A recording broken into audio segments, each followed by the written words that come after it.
E aí, pessoal, como é que vocês estão, gente? Boa tarde, bom dia, né? Bom dia, vocês vão assistir essa aula no período da manhã e tá aqui, né? Agora vamos falar a respeito da Alemanha nazista. Olha aí, o filho de uma puta do Hitler, né? Não tem outra coisa para pôr, para falar de nazismo tem que pôr a cara desse infeliz. Pessoal, a situação na Alemanha ela é bem mais grave, ela é bem mais complexa do que na Itália, porque a Alemanha era uma das maiores potências do mundo. Então, o que está em jogo na Alemanha é muito mais grave, é muito mais complexo, tem muito mais repercussão do que tem na Itália, né? Então, nós estamos falando agora de briga de cachorro grande, porque a Itália, apesar aí, né, de ter um certo prestígio, né, apesar de tudo, na verdade, o Mussolini, por melhor jockey que fosse, ele estava montado num pangaré, né? Porque é difícil definir se a Itália era o mais rico dos países pobres ou o mais rico. O mais rico dos países pobres ou o mais pobre dos países ricos, né? A situação da Itália é uma situação complicada. Então, pessoal, agora sim o bicho vai pegar. Ó, primeira coisa que vocês têm que entender: período que vai do final da Primeira Guerra Mundial, 1900, é novembro de 18, até 1933. Então, de 19 a 33, a Alemanha vai viver um período democrático chamado período República de Weimar. Weimar é como se escreve Weimar, é como se pronuncia.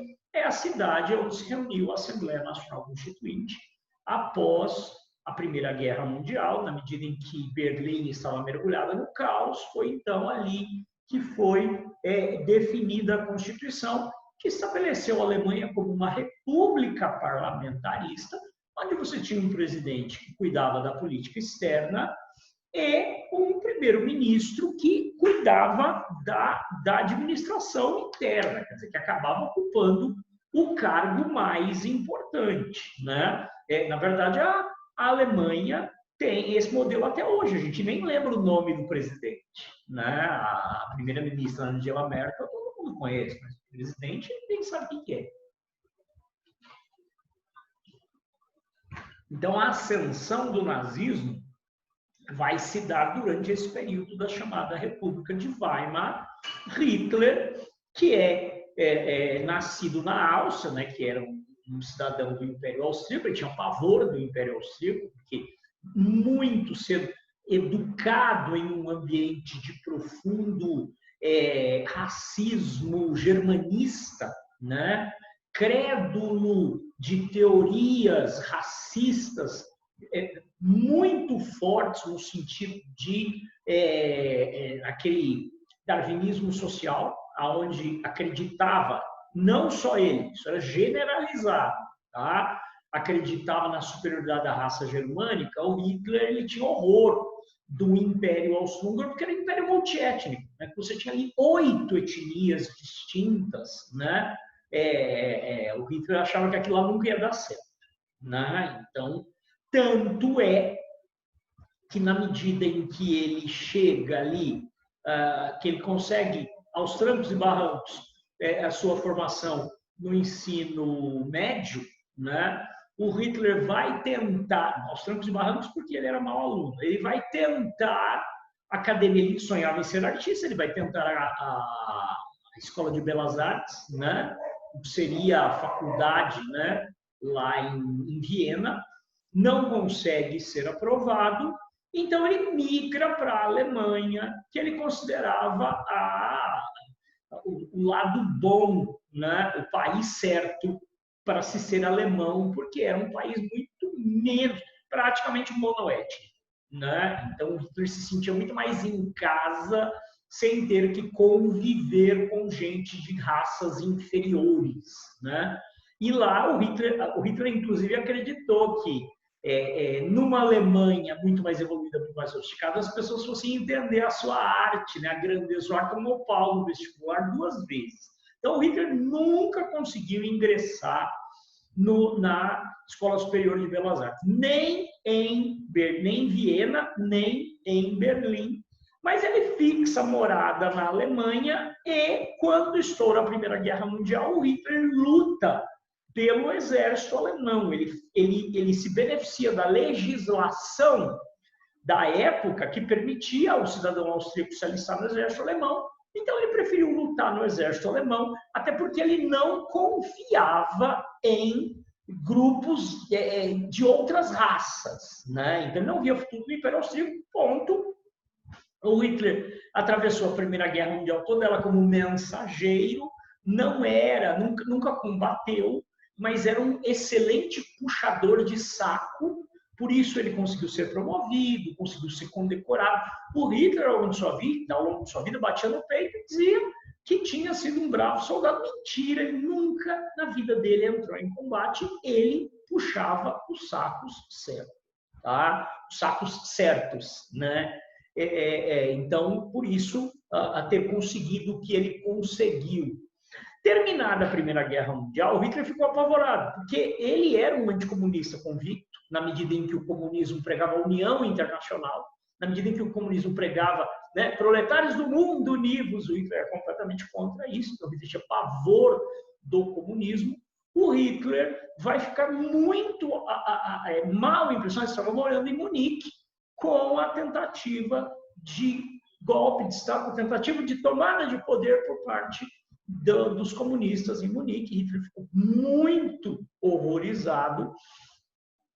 E, como ele ainda mantinha algum contato com o exército ali, em 1918, 1919, o seu antigo comandante pediu para ele investigar um pequeno partido que havia surgido na Alemanha, ali na região de Munique, chamado Partido dos Trabalhadores Alemães. O Hitler vai assistir às reuniões, se empolga, se identifica com as teorias, com as ideias, né? Onde se falava que a Alemanha havia sido traída durante a Primeira Guerra Mundial pelos judeus que viviam, que a culpa da derrota da Alemanha na Primeira Guerra Mundial tinha sido dos judeus alemães que haviam sabotado o país. Essa afirmação é tirada de dentro do intestino grosso, tá? Essa ideia, ela não sai do cérebro, ela sai do intestino, lá do finalzinho do intestino grosso, é que vão sair ideias absurdas como essa.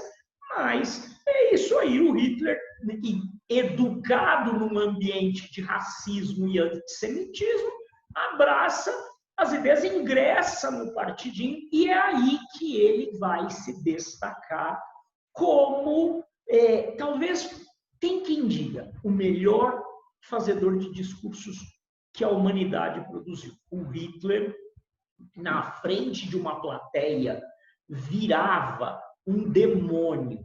O Hitler fazia discursos longos e ninguém ligava, todas as pessoas amavam, ele hipnotizava as massas, era isso que se dizia. Então eu falo que ele conseguia enfiar na cabeça das pessoas ideias absurdas. Quando ele falava, parecia que estava tudo certo, né? Eu falo que ele transformava merda em caviar nos seus discursos, né? Então, rapidamente, Hitler, ele tinha uma qualidade, que era conseguir hipnotizar o público quando discursava. Ele suava o mesmo que alguém que corresse 15 quilômetros. Ele se gesticulava tanto e vibrava tanto, e empolgava tanto a plateia, que ele chegava a desmaiar após seus discursos. Ele perdia mais de 1 quilo em suor, em água, durante seus discursos, né? Então, ele rapidamente vai se transformar no chefe do partido, no comandante do partido. O partido, inclusive, vai mudar de nome para Partido Nacional Socialista dos Trabalhadores Alemães. A ideia do socialismo tem a ver com essa visão de terceira via. Nós misturamos elementos do capitalismo e do comunismo. Nós somos demais, nós somos geniais, nós somos maravilhosos, nós somos algo novo e revolucionário. Esse é um elemento fundamental. para a gente entender o funcionamento do nazismo e do fascismo. Se diziam revolucionários, misturando o que havia de melhor no capitalismo e no comunismo e criando algo novo, né? Então, o Hitler batia nessa tecla, partido dos trabalhadores, socialista dos trabalhadores, mas é um socialismo nacionalista. É um socialismo, entendeu? Faz uma bagunça e pá, e se vende como algo rigorosamente novo. E nesse ponto o Hitler levava muita vantagem, porque ele não era von, não é Adolf von Hitler. Von, em alemão, é indicativo de nobreza. Tá? E então, o Hitler não tinha. O Hitler era uma pessoa comum, era um homem do povo. Ele batia no peito e dizia: eu sou de origem humilde, eu não tenho nada a ver com essa política aí elitista. Ele conseguia vender o peixe dele. O pessoal era muito habilidoso nesse ponto.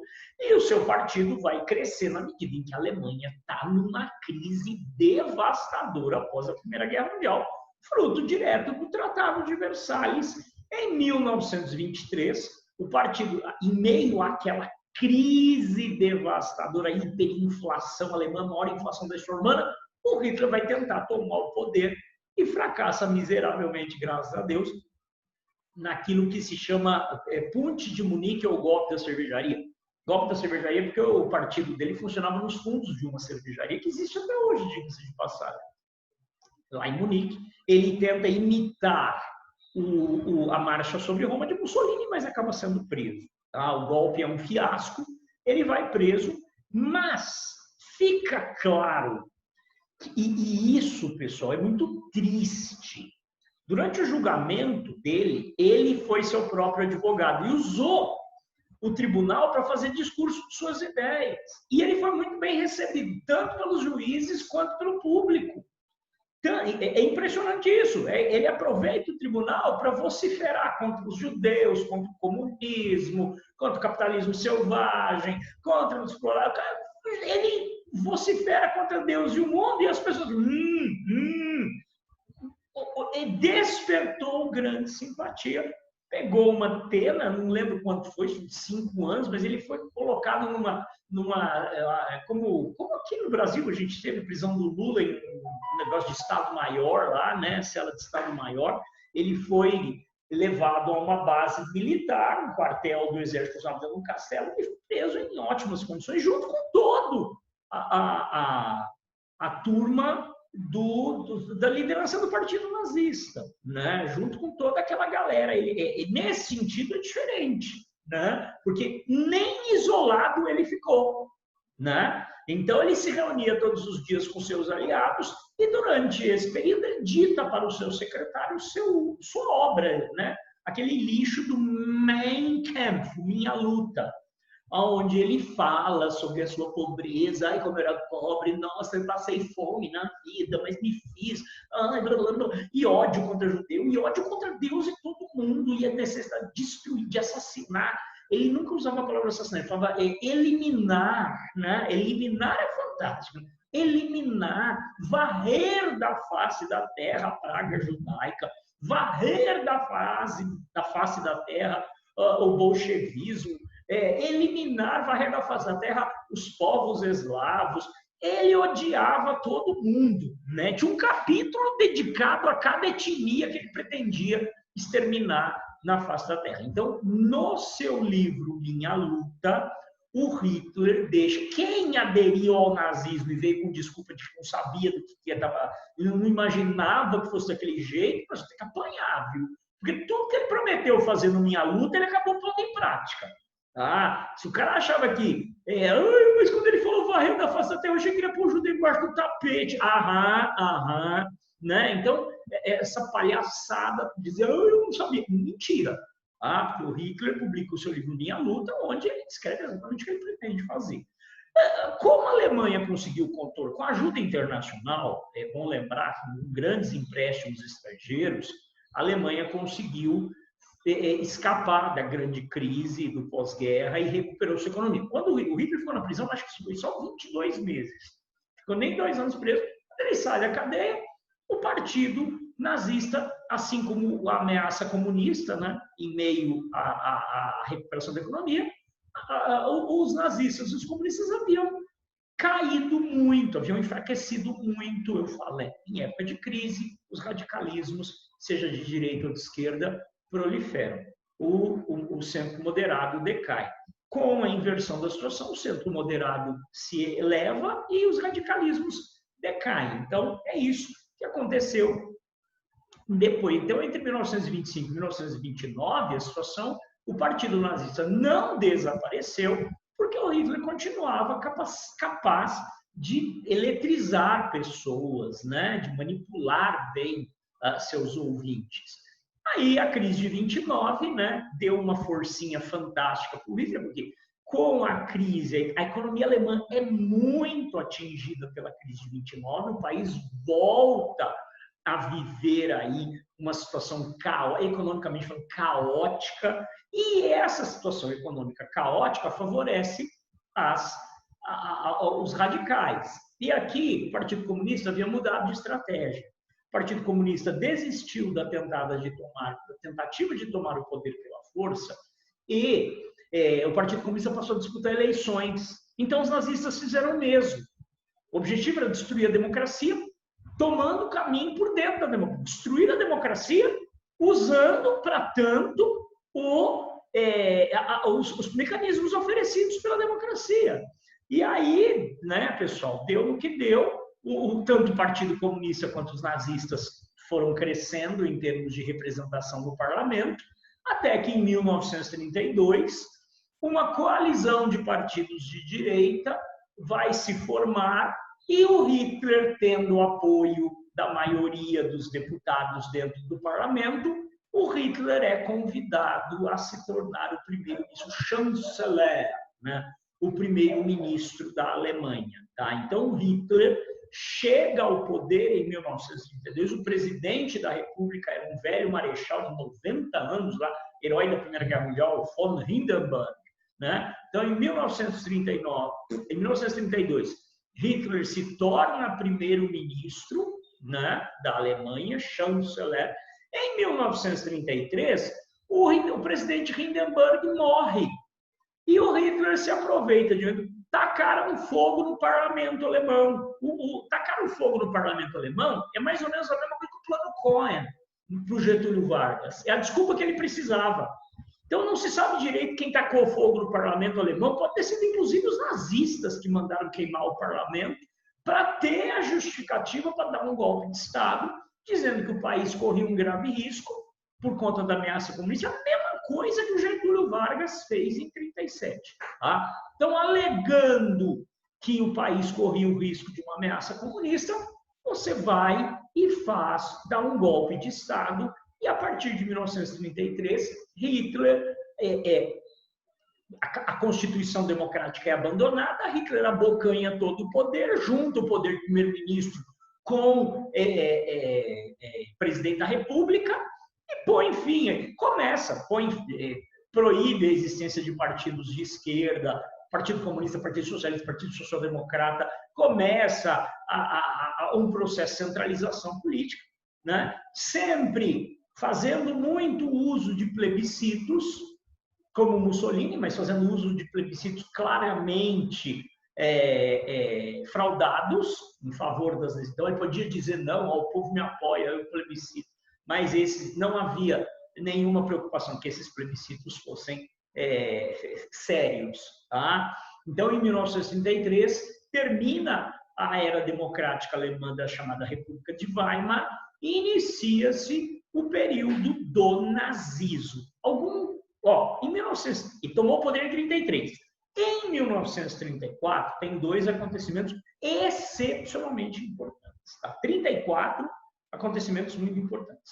Hitler vai, chama Noite das Longas Facas. O partido nazista, ao contrário do que as pessoas tendem a imaginar, não era um bloco monolítico. Havia uma oposição de esquerda ao Hitler dentro do partido nazista, que era uma ala que achava que ele tinha que dar menos bola para a alta burguesia alemã, e ser mais um pai dos pobres, como seria posteriormente o Getúlio Vargas, né? Então, ele tinha, eram os chamados irmãos Strasser, né? Velhos companheiros dele, desde o início, tinha um oficial do exército chamado Heinrich Hohm, que foi um dos caras que trouxe o Hitler para dentro do partido, que criticavam o Hitler, dizendo que ele estava muito confortável no colinho da alta burguesia alemã. O Hitler, a noite das longas facas, é um expurgo, tá? Tipo o Stalin, né? Tipo o que Stalin cansou de fazer na Rússia, o Hitler faz, eliminando os setores dentro do partido nazista que se contrapunham a ele. Tá? Então, a partir de 1934, aí sim, noite das longas facas, noite dos longos punhais, o Hitler se consolida como grande líder do partido, líder único do partido. Tá? Outra coisa que acontece em 1934 é a chamada criação das leis raciais de Nuremberg. Leis raciais de Nuremberg, que são é a primeira versão da legislação alemã para a exclusão da população judaica dos direitos políticos e civis. Tá? Na realidade, o Hitler ele segurou a onda. Então, o processo foi um processo gradual, tá, pessoal? Aquela situação de... Porque, no final, os judeus vão ser proibidos até de andar nas calçadas, até de ter direito a usar bicicleta. No final, os judeus serão massacrados, mas ele é um processo gradual. Então, em 1934, ele lá lança a primeira versão das chamadas leis raciais de Nuremberg, aonde ele dá o primeiro passo na direção de reduzir os direitos políticos dos judeus. É interessante porque o Comitê Olímpico Internacional tinha declarado que a Alemanha seria a sede dos Jogos Olímpicos de 1936. E o Hitler queria muito que a Alemanha sediasse os Jogos Olímpicos. Para que o Comitê Olímpico Internacional não o... porque havia também muita gente pensando, não, como é que um atleta judeu vai até a Alemanha? Né? Então, o Hitler segurou a mão para não perder, né? Para que a Alemanha não perdesse o direito de sediar as Olimpíadas. Ele queria mostrar ao mundo a superioridade da raça germânica, a recuperação da Alemanha. Então, num primeiro momento, ele caminhou mais, né? Foi mais cuidadoso no início.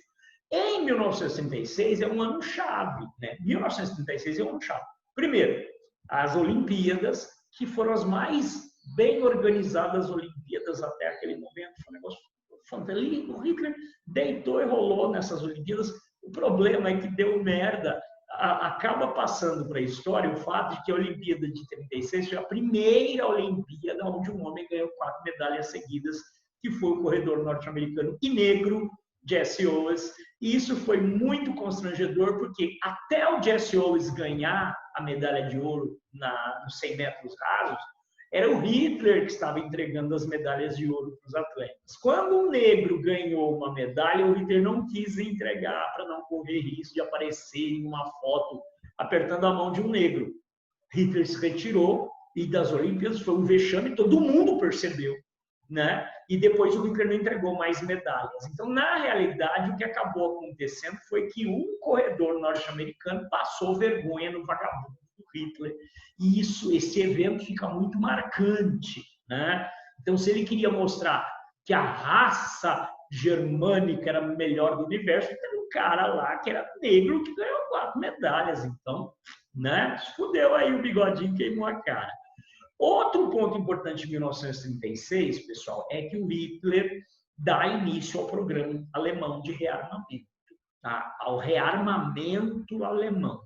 Tá? Então, ele rompe com o Tratado de Versalhes, para de pagar a dívida externa alemã, a Alemanha estava proibida de ter exército, né? Tinha uma força de segurança interna, exército e aeronáutica, no máximo 100 mil homens. A partir de 1936, começa tudo de novo, reimplanta o serviço militar obrigatório, dá início a um processo gigantesco de rearmamento, inclusive recolocando tropas na área da Renânia, ali pertinho da França.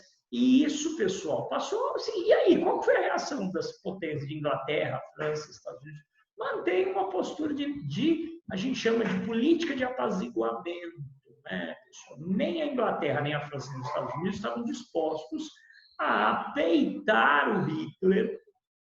Por quê? Porque viam no rearmamento alemão um problema principalmente para a União Soviética, por conta do anticomunismo visceral de Hitler, por conta do anticomunismo brutal de Hitler, né? Então, naquele momento, deixa, vai, problema para o Stalin. Tá? Ele continua, ele mantém, então, essa política geral, estimulado pela falta de atitude de seus adversários, Hitler vai, então, em 1938, dar um passo decisivo. A gente costuma anexar isso, né? Conectar isso que vai acontecer aqui com os primeiros passos na direção da Segunda Guerra Mundial. 1938, primeiro, Noite dos Cristais. A Alemanha dá início a... Houve um assassinato lá de um judeu matou um oficial alemão que era dito na embaixada francesa em Paris. Foi um negócio, uma coisa boba lá, que não tinha nada a ver. O Hitler, os judeus do mundo declararam guerra à Alemanha. Então, a partir de 1938, os judeus começam a ser perseguidos de maneira brutal. A partir de 1938, a Alemanha adota uma política estatal de perseguição e assassinato aos judeus. Essa Noite dos Cristais é o primeiro momento em que a polícia, o exército, bombeiros, escoteiro-mirim e a população foi instigada aí também, começaram a queimar as sinagogas, linchar judeus nas ruas, saquear lojas e as casas de judeus. Muitos judeus foram assassinados. Então, a Noite dos Cristais é o primeiro momento em que o governo da Alemanha nazista vai adotar efetivamente uma política descarada de violência homicida contra a população judaica alemã. Até 1938, o que ele queria mesmo era expulsar os judeus. Vocês podem ir embora, vai embora, só não pode levar nada. Pô, que beleza, né? Não pode levar nada, os caras iam comer uma banana. Então, até 1938, realmente o que o nazismo queria era que os judeus fossem embora. A partir de 1938, quem não foi vai morrer. Tá, pessoal? E em 1938 acontece também o quê? O Anschluss, a anexação da Áustria, que muitos consideram como o primeiro passo na direção da Segunda Guerra Mundial. Hitler era austríaco e, desde que assumiu o poder, defendia a formação da chamada Grande Alemanha. Dizia que ele não era governante apenas da Alemanha, mas de todos os alemães do mundo. Então, onde houvesse maioria alemã, ele deveria ser o governante. E ele estava de olho na Áustria. Em 1938, foi eleito na Áustria um partido nazista financiado pelo Partido Nazista Alemão. Esse partido nazista pediu para que a Alemanha incorporasse a Áustria e os dois países foram unidos. A Alemanha engoliu a Áustria, esse processo é chamado Anschluss, anexação. Houve um plebiscito para que a população austríaca pudesse dizer se queria ou se não queria. Esse plebiscito, gente, eu não preciso nem falar, que, né, certamente foi fraudado, mas o Hitler bateu no peito e disse, o povo queria, né? E aí milhares de pessoas tiveram que fugir, muito lá. Sigmund Freud, a família von Trapp, né, daquele filme que é apresentada para a gente naquele filme A Noviça Rebelde, né? O Sigmund Freud, que era judeu, pai da psicanálise, tiveram que fugir, tá? E qual foi a postura da Inglaterra e da França? Não, eles são tudo alemães que se entendam. O problema é com Stalin. Tá certo, pessoal? Então, a próxima vez que a gente for falar desse assunto, após a anexação da Áustria pela Alemanha, e diante do fato de que praticamente não houve reação das grandes potências europeias contra a sua atitude, Hitler vai entender que pode continuar tomando esse tipo de atitude. Tá certo, pessoal? Ó, rapidinho para a gente fazer aqui o fechamento. Outro lugar aonde o fascismo se deu bem, Espanha. Tá? A Espanha era uma monarquia, proclamaram a República lá em 1931, 1932. Em 1936, uma coalizão de partidos de esquerda chamada Frente Popular vence as eleições. Quando a Frente Popular vence as eleições, na Espanha, em 36, um general fascista chamado Francisco Franco se rebela contra a eleição dessa coalizão socialista e tem início uma guerra civil que passa para a história com o nome de Guerra Civil Espanhola.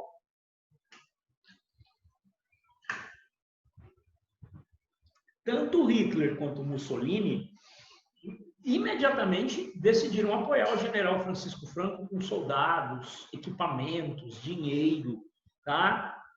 Por outro lado, o governo republicano recém, então, os nomes são interessantes, né? Esse governo socialista democraticamente eleito, a gente vai chamar de republicanos. E os fascistas de Francisco Franco, a gente chama de nacionalistas. Os nomes, né? Republicanos e nacionalistas, socialistas e fascistas.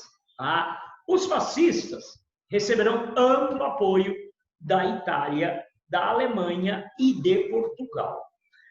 Os republicanos receberão apoio da União Soviética.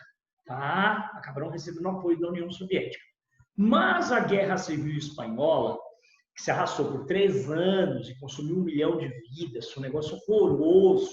A Guerra Civil Espanhola tem uma passagem, o pessoal chama a Guerra Civil Espanhola de laboratório de testes para a Segunda Guerra Mundial. Por quê?